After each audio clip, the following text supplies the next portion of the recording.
జగనన్న చిన్నవాడైనా మొదటిసారి ముఖ్యమంత్రి అయినా ఆయన చెప్పిన ప్రతిదీ చేశాడు.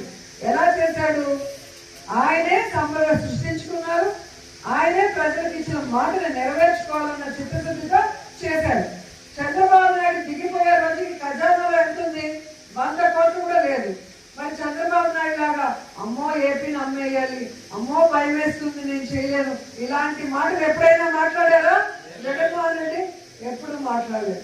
ఎందుకంటే మనం ఏం చేయగలమో అదే మేనిఫెస్టోలో పెట్టాడు. పెట్టిన దాన్ని కరోనా వచ్చి రాష్ట్రానికి ఇన్కమ్ లేకపోయినా ఎవ్వరు జీతం ఆపలేదు, ఎవ్వరు వెల్ఫేర్ స్కీమ్ ఆపలేదు, ఏ డెవలప్మెంట్ ఆపలేదు. అది నాయకుడు అంటే.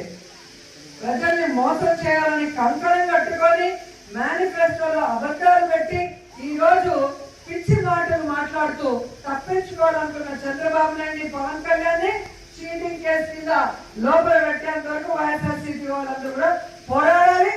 ఇప్పటికైనా ఆ కూటమి ప్రభుత్వం ఇచ్చిన వాగ్దానాలు నెరవేరిస్తే కనీసం ప్రజల్లో వాళ్ళకి కొంచెమైనా అయ్యో పాపమని ఆలోచించే అవకాశం ఉంటుందని కూడా ఈ సందర్భంగా తెలియజేసుకుంటున్నారు.